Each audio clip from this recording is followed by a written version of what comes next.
오늘의 본문은 지난주 말씀하고 이어지는데요. 사도 바울의 그 항해길에 그가 탄 배가 풍랑을 만날 때의 이야기입니다. 바울은 죄수가 되었습니다. 유대 사람들이 모함을 했기 때문에 5번의 재판을 거쳤지만은 풀려날 수 있는 기회도 있었고, 재판장과 통치자들이 바울에게서 무죄를 발견하고 무죄 석방 또는 사면해 줄 가능성이 높았습니다마는, 그만 바울이 나는 로마의 황제 앞에 서야 되겠다고, 내가 로마의 시민권을 가지고 있으므로 나는 로마 황제 앞에서 재판을 받을 권리가 있다고 외치는 바람에 바울은 이제 로마를 향해 가게 된 것이죠. 그래서 이제 가이사랴 항구에서 아드라 무테노라고 이름하는 상선을 타고 가다가 이제 두로라고 하는 곳에 잠시 머물렀고, 그 뒤로 이제 전열을 정비한 다음에 길리기아와 밤빌리아 지방 앞바다를 지나게 됩니다.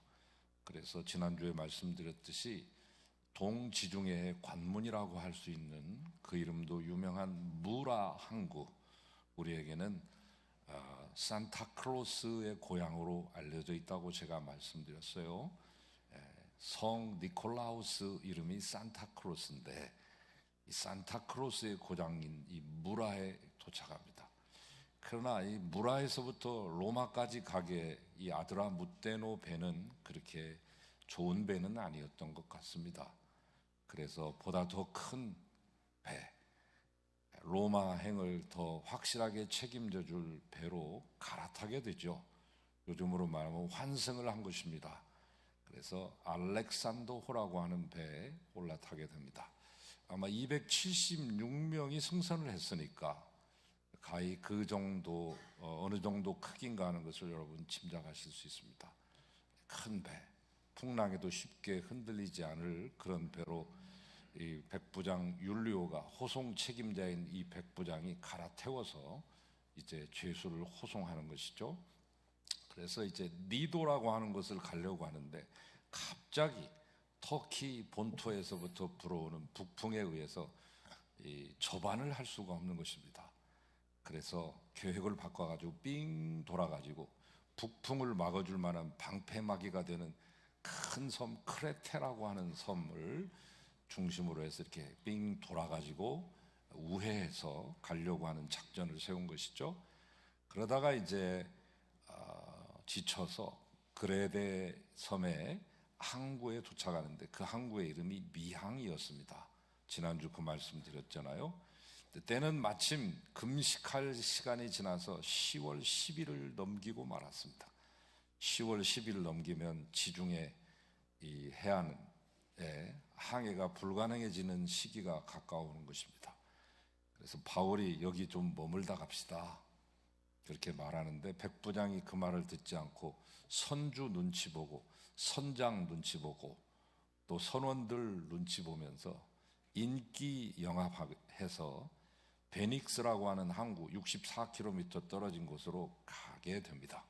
그까이 거 64km야 금방 가지 뭐 하는 자신감으로 가게 됐는데, 웬걸 유라굴로라고 하는 광풍이 불어옵니다.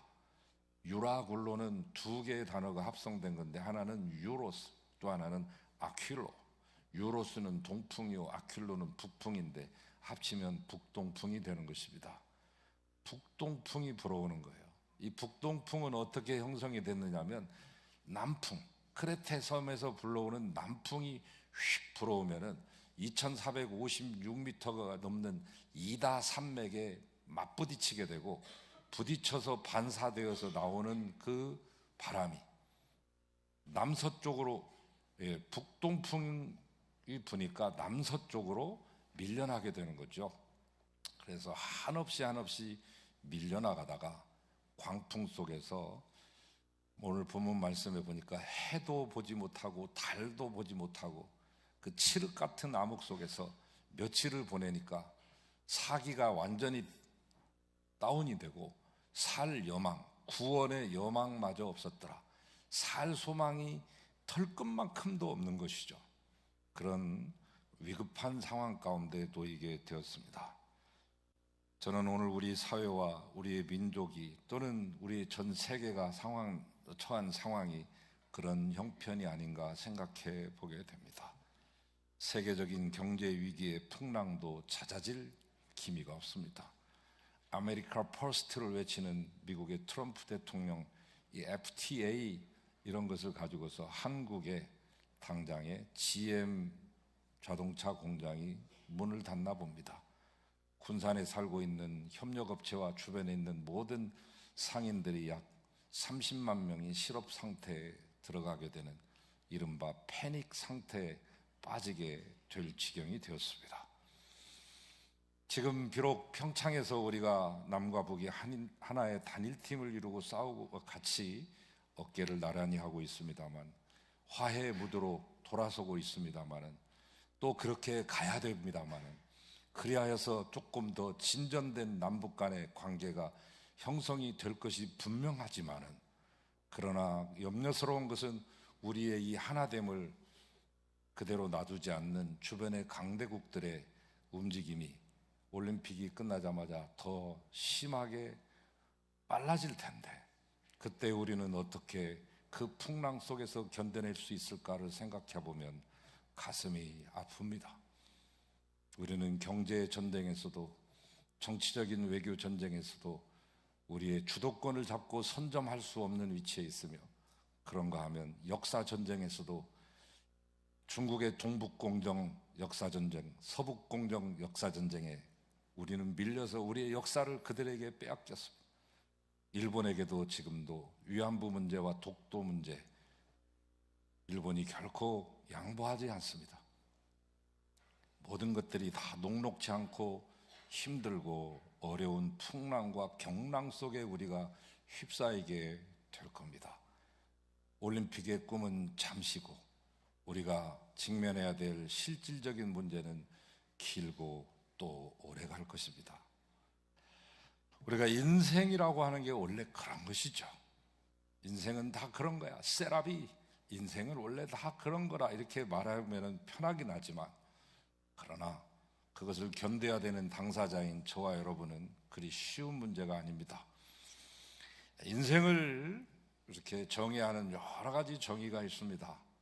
인생은 journey, 여행이라거나, 인생은 climbing, 등산이라거나, 또는 마르쿠스 아울레리우스 같은 사람은 로마의 황제이면서 유명한 현자요, 철학자요, 명상록을 남긴 분이죠. 그분은 이런 말을 했습니다. 이 인생이라고 하는 것은 댄스보다는 씨름에 가깝다, 그런 말을 했습니다. 인생을 어떤 이는 마라톤에 비유하기도 했습니다. 그런가 하면 윌리엄 셰익스피어는 인생은 시계추와 같다. 인간이란 미소와 눈물 사이를 왔다 갔다 하는 시계추와 같다, 그렇게 말도 했습니다만, 우리가 잘 아는 성 어거스틴은 이런 말을 했습니다. 인생은 항해다. 저는 그 정의를 가지고 오늘 이 말씀을 시작하려고 합니다. 항해를 하고 있는 우리들, 근데 우리의 마음먹은 대로 꼭 되지 않습니다. 순풍만 있는 게 아니라 역풍도 있고, 역풍만 있는 것이 아니라 광풍도 맞이하기 때문입니다. 인생이 그리 쉽지 않아요. 기대한 대로만 되면 잘 되지 않을 사람이 누가 있겠습니까? 어떤 권사님이 20년 전에 저와 저희 집 사람도 그 다이어트를 한번 해본 적이 있습니다. 체험자니까 그 권사님의 처지가 좀 이해가 되더라고요. 아무것도 안 먹고 포도 다이어트를 이렇게 시작하셨어요. 더 예뻐지고 건강해지기 위해서. 근데 그 권사님의 발행과는 상관없이 어느 정도 한 1개월 정도 했는데 의식을 잃고 쓰러져 버렸어요. 병원에 가서 보니까 그 자녀들이 그래, 선생님 우리 어머니 영양실조예요? 그러니까 아니요. 그럼 뭔데요? 그러니까 농약 중독이네요. 건강해지고 예뻐지려고 한 다이어트가 포도 농약 중독이 된 거예요. 인생이라고 하는 게 꼭 자기가 마음먹은 대로만 되지 않는 것입니다. 거센 풍랑이 올 때도 있습니다. 그때 우리는 질문합니다. Why me? 왜 접니까? 이렇게 묻습니다. 그 다음에 조금 시간이 지나면 어느 때까지입니까? 왜 내가 하필 당해야 됩니까를 묻고, 그 다음에 자기가 온 것은 인정이 되고 수긍이 되지만은 언제 이것이 끝나냐고 우리는 항상 묻습니다. 왜 나에게? 그리고 언제까지입니까? 우리의 인생의 파도, 역사의 풍랑 속에서 우리가 해야 될 일이 뭘까? 사도 바울이 이 풍랑 속에서도 보여준 그의 자세를 따라가 보도록 하겠습니다. 첫째는 이 풍랑 속에서 우리가 살아남으려면 하나님의 음성을 듣는 일이 중요합니다. 이 절망의 풍랑 속에서도 사도 바울은 그에게 계속해서 말씀하시는 하나님의 음성을 놓치지 않고 들었다고 하는 놀라운 사실. 24절에 보니까 바울아 두려워하지 말라. 네가 가이사 앞에 서야 하겠고 또 하나님께서 너와 함께 항해하는 자를 다 너에게 주셨다. 이 음성을 들은 거죠. 여기서 우리가 기억해야 될 중요한 사실은 바울은 이렇게 하나님의 음성을 들을 수 있도록 하나님께 가까이 가 있었다는 것이죠. 다시 말하면 바울과 하나님 사이에 열린 소통의 채널이 있었다고 하는 것이죠. 하나님과의 소통의 창구가 개설된 것이죠. 23절 내가 속한 바 곧 내가 섬기는 하나님의 사자가 어젯밤 내 곁에 서서 말하되, 하나님의 천사는 이 풍랑 중에서도 바울의 곁에 가까이 서서 머물며 하나님의 음성을 바울에게 전달해 주었던 것이죠. 여러분, 제 아무리 풍랑이 인다 할지라도 역사의 주인이요 전능자가 우리 곁에 그처럼 가까이 머물러서 말씀하고 계신다면 우리가 무엇을 염려하고 무엇을 걱정할 필요가 있겠습니까? 우리가 그 음성 듣지 못해서 그렇지. 두려워 말라. 너는 가이사 앞에 반드시 서리라. 내가 너를 봐서라도 이 사람들 276명을 죽이지 않는다. 내가 책임지마. 이 음성을 들은 바울이 무엇이 겁났겠습니까? 문제는 우리인데 우리는 이 하나님의 음성을 들을 수 있는 귀가 열려져 있는가? 어떤 한 목사님이 본인의 생일에 주변에 알고 있는 지인들을 초청을 하셨어요. 저녁 식사를 다 대접한 다음에 조금 이른 저녁을 잡수셨어요. 그리고 이제 해가 뉘엿뉘엿 넘어가려고 하는데 해가 떨어지기 전에 자기가 제일 친한 교수님, 그 교수님 전공이 곤충학 전공입니다. 어떤 분이 농담으로 저한테 뭐 하십니까? 제가 물어보니까 저는 곤충 심리학을 연구하고 있습니다. 그래서 곤충도 심리가 있나 생각. 나중에 보니까 그건 농담이었고요. 그런데 곤충학이 있잖아요. 이 곤충학 교수하고 오랜만에 그 뒤쪽 목사님 사택이 숲속에 있어서 숲길을 걷습니다. 그리고 한참 걷더니 한 40분 걷고 돌아오는 길에 이 교수님이 목사님께 말해요. 목사님, 이 숲에는 18종류의 귀뚜라미가 사는군요. 그 목사님이 깜짝 귀뚜라미요? 저는 귀뚜라미 소리도 못 들었는데 그리고 18가지나 있는 걸 어떻게 하셔? 사실 저는 목사님 한 200가지 정도의 귀뚜라미 소리를 구별해내기도 합니다. 목사님이 깜짝 놀라면서 그날 돌아와서 일기에다가 그렇게 썼대요. 사람은 듣기를 배워야 하고 듣는 귀는 개발할 수 있다고 하는 그 사실을 본인의 깨우침을 그날의 일기장에다가 써놓으셨다고 하는데, 들을 귀, 아가서 5장 2절에 보면 내가 잘지라도 마음은 깨었는데 나의 사랑하는 자의 소리가 들리도다. 자고 있는데 마음이 깨어 있어서, 자고 있는데 귀는 열려 있어서 사랑하는 자의 발자국 소리, 사각사각 다가오는, 자기의 잠자리로 다가오는 그 사랑하는 자의 소리를 자기가 들을 수 있다는 것이죠. 오늘 우리를 둘러싼 이 대기권은 온갖 소리로 가득 차 있습니다. 태양이 떠오르는 소리, 지구가 자전하는 소리, 행성과 항성과 위성이 돌아가는 소리. 그런데 감사하게도 너무 큰 소리는 못 듣게끔 해놨어요, 하나님. 그것을 만약에 들으면 우리는 고막이 남아있질 않습니다. 금방 터집니다. 우리의 귀에서 금방 피가 흘러내리고 고막이 터집니다. 너무 감사한 일이죠. 그런데 여러분, 많은 소리가 있습니다. 이 안에도 수십 년 전에 우리 김 목사님과 박 목사님께서 설교하셨던 소리도 이 안에 차 있어요. 지금 우리가 못 듣는 까닭은 뭔가 아니고 그 주파수가 맞지 않기 때문에 그렇습니다. 우리가 설령 다른 소리는 못 듣는다 할지라도 반드시 주파수를 맞춰서, 기도의 주파수를 맞춰서 들어야 될 것은 하나님의 음성입니다. 그의 음성이 들리기 시작하면 우리는 두려워할 필요가 없습니다. 인생의 풍랑을 만나실 때 가장 먼저 하실 일, 하나님의 음성 듣기에 힘쓰시고, 두 번째는 25절에 보니까 바울이 말합니다. 그러므로 여러분 안심하라. 나는 내게 말씀하신 그대로 되리라고 하나님을 믿노라. 우리의 영혼의 귀에 하나님의 음성이 들렸다 할지라도 우리가 그것을 믿지 못한다면 그것은 독백이나 환청에 불과할 것입니다.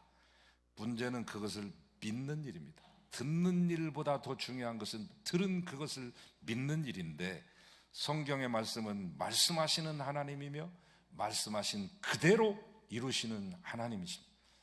일을 지어 성취하시는 여호와. 나는 인생이 아니니 나는 나의 말을 변개치도 아니하고 시건치도 아니한다. 민수기에서 말씀하셨던 분명한 말씀과 이사야서 55장에서 10절 11절에서 말씀하셨던 것처럼 무릇 하늘에서 비가 땅에 내려올 때 다시 되돌아가는 법이 없고 내린 그 비는 땅의 소출을 무성하고 풍성하게 얻게 함과 같이 내 입에서 나가는 말도 헛되이 돌아오지 아니하며 나의 기뻐하는 뜻을 이루며 내가 보낸 일에 형통하게 되리라. 우리의 믿음의 선배님들은 그래서 이렇게 말씀하셨나 봅니다. 약속의 말씀을 붙들라고. 우리가 인생의 바다에 큰 풍랑이 인다 할지라도 약속의 말씀 믿고 그 말씀 붙들고 나가면 그 풍랑이 우리를 좌절시키지 못합니다. 제가 지방에서 목회할 때 해외 선교위원회 실무적인 역할을 오랫동안 했어요. 한 5, 6년 한 것 같아요. 총무 역할을 한 거죠. 그때 이제 인도하고 선교 협약을 맺어서 여러 번 방문하고, 일본 후쿠오카에 있습니다. 후쿠오카 지역에 일본 장로교 기독교 교단하고도 해서 선교 협력과 교류를 했고, 또 멀리 호주 오랫동안 했습니다. 호주는 학생들을 보내기도 하고 유학생을 보내기도 하고 또 받기도 하고 어른들이 가기도 하고 오기도 하고 매년마다 이런 것들을 했기 때문에 분주했는데, 우리가 가는 것은 문제가 아닌데 오시는 손님들을 모시고 갈 때 어디로 가야 될 건가? 저기 전라남도에 있는 나간읍성에서부터 내장사도 가고 또 역사적인 명소 5.18 이런 데도 모시고 가지만 꼭 그런 데만 갈 게 아니라 또 공장 같은 데도, 현대화된 공장도 한번 구경 시켜드리면 어떨까 해서 종종 갔던 공장이 있습니다. 여러분도 잘 아시는 닭고기 가공업체인데 이제는 7개 분야까지 다 하더라고요. 해운, 선박 이런 것들도 하는 굴지의 기업이 됐습니다만은, 여러분도 잘 아시죠? 닭고기 하면 그거. 공장에 가면은 이제 제가 갔을 때 그 당시에 회장님은 집사님이었어요. 김 집사님이신데 지금은 장로님이 되셨더군요.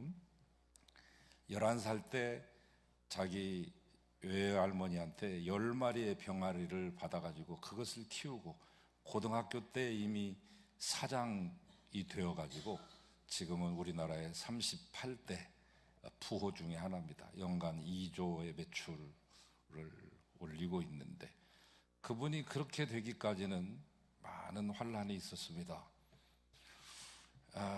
근데 그분의 이제 그 회장실에 가면 회장 자리 뒤에 다 액자가 있어요. 보통 명화를 그려놓는다거나 이렇게 비싼 것들 갖다 놓기도 하고 그런데 그냥 글자가 있어요. 이 풍랑 인하여 더 빨리 갑니다. 자신이 운영하던 공장이 2004년에 대형 화재가 일어나서 이제 200억 이상의 손해가 났잖아요. 잿더미로 변한 후에 재기하면서 붙잡았던 믿음의 고백이 그 고백입니다. 이 풍랑 인하여 더 빨리 갑니다. 찬송가 373장, 새 찬송가 373장, 고요한 바다로 저 천국 갈 때 주 내게 순풍 주시니 참 감사합니다. 1절은 순풍을 노래했어요. 그러나 2절에서 확 톤이 바뀝니다. 큰 물결 일어나 나 쉬지 못하나 이 풍랑 인연하여 더 빨리 갑니다. 그 풍랑 때문에 오히려 더 빨리 간 사람 중에 하나가 됐죠. 그 김 장로님. 그런데 그 찬송의 작시자가 누구냐면은 탑 레디라고 하는 분이에요. 근데 이분의 작시가 더 유명한 게 있어요. 구찬송가 188장 만세반석 열리니. 언제 불러도 명곡 아닙니까? 만세반석 열리니의 작시가죠. 이분은 자기가 태어나고 그 다음에 바로 아버지가 전쟁에 나갔는데 전사해버렸어요. 홀어머니가 자기를 키우는데 얼마나 부유하게 자랐겠습니까? 가난과 질병과 불행의 연속이었습니다. 또 더군다나 38살의 젊은 나이에 세상을 떠납니다. 그러나 그가 남긴 마지막 유언의 말씀은 그의 믿음을 짐작케 하는 말씀인데 이렇게 말했습니다. 내가 22년 전 16살 때 회심한 이후로 나의 죄를 씻어주시고 당신의 의로움으로 옷 입혀주신 그 아들 예수 그리스도를 통해 그가 보여주신 영원한 부요하심과 그의 변함없으신 친절에 근거한 나의 선택, 나의 칭의, 그리고 영원한 행복을 나는 조금도 믿어 의심치 않노라. 자신을 선택하고 구원하신 주님이 마침내 약속에 따라 자기를 영원히 행복하게 하실 것임을 확신하였고 그 믿음으로 인해서 그 인생의 그 처절했던 가난과 질병, 심지어 죽음이라고 하는 풍랑 속에서도 여전히 감사하고 여전히 찬양할 수 있었던 것이죠. 그렇습니다. 인생의 풍랑, 역사의 풍랑을 만날 때 우리가 할 일, 첫 번째 하나님의 음성 듣는 일, 두 번째 그 들었던 그 음성의 약속의 말씀을 믿는 일이죠. 여러분은 들었습니까? 또한 믿고 계십니까? 마지막으로 바울의 훌륭한 점이 거기에 끝나지 않았다는 거예요. 듣고 믿는 것으로 끝나지 않고 하나님께로부터 들었던 음성, 하나님의 그 말씀으로 자기가 위로받고 자기가 평안한 것에 그치지 아니하고 자기와 함께한 동일한 풍랑 속에서 고생하고 있던 이웃들에게 참된 위로를 나누는 사람이 됩니다. 22절, 이제 내가 너희를 권하노라. 안심하라. 너희 중 아무도 생명에는 손상이 없겠고 오직 배뿐이리라. 이 위로의 메시지는 25절에도 반복되는데, 그러므로 여러분이여 안심하라. 나는 내게 말씀하신 그대로 되리라고 하나님을 믿노라. 오늘 우리에게 필요한 것은 이러한 지도자입니다. 풍랑 속에, 이 역사의 풍랑 속에 있는 이 백성들에게 한 나라의 지도자가 나서서 여러분이여 안심하십시오. 내가 확신하건대 하나님께서는 우리나라를 버리지 아니하시고 반드시 들어쓰실 것이며 이 경랑을 헤쳐나가 안전한 포구에까지 안착하게 만드실 것입니다. 여러분, 우리 함께 힘을 합칩시다. 이렇게 말할 수 있는 사람. 한 회사의 CEO, 그 회사의 사장님이나 회장님이 직원 여러분, 지금 어려운 IMF보다 더 어려운 이 위기를 우리가 겪고 있으나 그러나 내가 기도하니 하나님께서 나에게 안심하라고 말씀하셨습니다. 여러분도 안심하십시오. 저와 함께 이 기업을 일으켜 갑시다 라고 말할 수 있는 사람. 한 가정의 가장이 가족들을 모두 모아놓고, 얘들아, 사실 아빠가 요즘 직장에서 힘들고 많이 어려움 가운데 있다. 너희들에게 많은 도움을 직접적인 것은 주지 못해서 미안하지만 하나님께서 우리의 가정을 새롭게 쓰시고자 하는 연단의 과정이라고 생각하자. 우리는 이 고난을 끝내고 이 아빠와 함께 새 역사를 만들어가자 라고 말할 수 있는 가장, 그런 나라, 그런 회사, 그런 가정의 내일이 상상되십니까? 우리의 역사는 그런 사람을 요구하고 있습니다. 제가 지난 주일에 수요일에 연합회 회장이 됐는데요. 되자마자 바로 신일고등학교와 강북구 구청을 찾아갔습니다. 신일고등학교는 부활절 연합 행사를 하기 위해서 교장 선생님과 면담하는 도움을 요청하는 자리고, 강북구청 간 것은 겨울 낙이 따뜻하게 하기 위해서 연탄 어려운 이웃들에게 전달하는 성금 전달하기 위해서 다녀왔습니다만 신일학교 교장 선생님과의 대화를 잊지 못합니다. 그분이 작년 요맘때쯤 이보다 조금 더 먼저 부임한 분이죠. 1년 됐습니다. 1년. 그분은 부임하자마자 학생들을 학력을 높이는 데 중점을 두지 않고, 신일학교가 원래 건학 이념이 이 미션 스쿨입니다. 믿음 안에서 아이를 온전하게 성숙시키고 이제 성장시키는 그 목표를 갖는 게 그 신일학교의 처음 출발이었어요. 그 건학 이념을 되살려서 이사장의 반대와 이사들의 반대와 학부모들의 반대에도 불구하고 학생들을 3일 정도 신학 연수를 위해서 수련회를 가고, 공부를 하는 게 아니라 수련회를 가고, 모든 일에 앞서서 공부하는 것보다 하나님께 기도하고 말씀으로 양육하는 일을 합니다. 반대가 있을 때마다 1년만 나를 믿어주십시오 라고 그렇게 다독이면서 1년이 지난 뒤 가장 좋은 진학 성적과 또 학생들과 학부모들의 만족도가 가장 높은 그런 상황에까지 왔노라고. 그분이야 목사님 아들이에요. 목사님 아들이신데 장로가 되셨더군요. 그 장로님 그 대화 속에서 참 뿌듯함과 흐뭇함을 맛보고 돌아온 적이 있습니다. 지금은 고인이 되신 가나안 농군학교 설립자이신 김용기 장로님, 얼마나 많은 회사와 직장과 관공서들과 학교와 교회, 심지어는 군인들까지도 가나안 농군학교에 입소해서 그 많은 영향을 받았습니까? 저도 군대에 갔는데 자대에 배치되고서 한 달도 못 돼가지고 모범 사병을 위한 무슨 산업 시찰이라고 하는 그런 프로그램에 제가 뽑혔습니다. 저도 어리둥절했죠. 고참들도 많은데 가서 한 달도 안 됐는데 제가 가려니까 얼마나 미안하겠어요. 아마 모르긴 몰라도 인사과하고 군종과에서 저를 배려를 해서 그냥 보낸 것 같아요. 무슨 뭐 한 달도 안 됐는데 모범을 보이고 말 것이 뭐 있겠어요.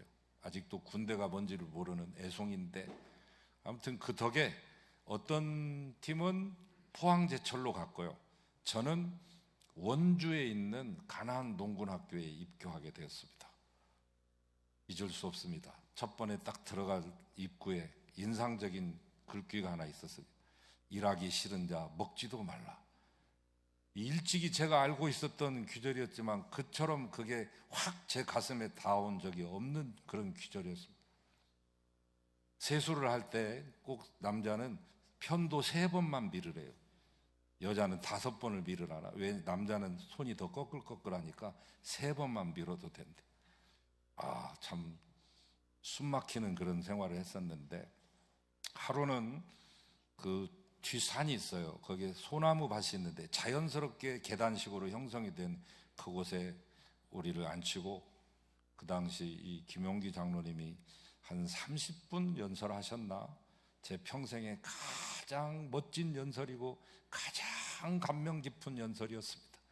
간단해요. 학생은 공부 열심히 하고 주부는 가정을 잘 돌보고 교사는 아이들 잘 가르쳐야 된다, 그 얘기입니다. 다른 사람이 했으면 하나도 감동이 안 될 텐데 그렇게 살아가는 그 양반이 말씀했기 때문에 감동이 컸구나. 요새 그 생각을 많이 해봅니다. 그런데 새마을 운동 정신의 기초를 제공한 것이 바로 가나안 농군학교죠. 1935년에 시작했습니다. 이 장로님이 농민운동과 복민 이념을 기초로 해서 조국의 광복과 그리고 복된 조국의 미래를 꿈꾸며 시작하신 운동인데, 용인도 있고 경기도 광주도 있고 원주 신림에도 있습니다. 조국 방방곡곡에 메마른 황무지를 개간하여 가나안의 이상촌을 건설하고 복된 민족을 일으키고자 하는 야심찬 계획이었죠. 모토가 뭐냐면 한 손에는 성경, 한 손에는 괭이였습니다. 그가 나라와 민족이 어려울 때마다 가는 곳이 있었는데 산 중턱에 마련된 기도실이 있습니다. 그곳에서 민족을 위해 기도하시던 중보 기도자이셨죠. 그 기도실 입구에는 이러한 문구가 쓰여 있었습니다. 조국이여 안심하라. 우리가 참으로 나라를 위해, 회사를 위해, 교회를 위해, 가정을 위해 중보하는 자라면 비로소 우리는 이렇게 말할 수 있을 것입니다. 조국이여 안심하라. 교회여 안심하라. 사랑하는 나의 가족이여 안심하라고 기도하시겠습니다. 거룩하신 아버지 하나님, 풍랑 속에서도 음성 들려주시고 그 말씀을 믿게 하시는 하나님 감사하나이다. 우리가 받은 위로를 내 속에만 머물게 하지 아니하시고 하나님 우리의 이웃들과 함께 그 위로를 나누게 하소서. 그 어느 때보다도 풍랑과 경랑 속에서도, 아니 광풍 속에서 힘들어하고 있는 이 나라와 민족을 불쌍히 여겨주시고 하나님께서 동행하여 주셔서 이 풍랑을 거뜬히 헤치고 나갈 수 있도록 인도하여 주시며 우리의 직장도, 우리의 가정도, 우리의 교회도 그러하게 하시옵소서. 이 역사의 현장 속에서 하나님 주인공으로 세우신 사랑하는 주의 백성들에게 새 힘을 부어주시고 올 새해에도 하나님과 동행하는 기쁨을 주시옵소서. 예수님의 이름으로 간절히 기도하옵나이다. 아멘.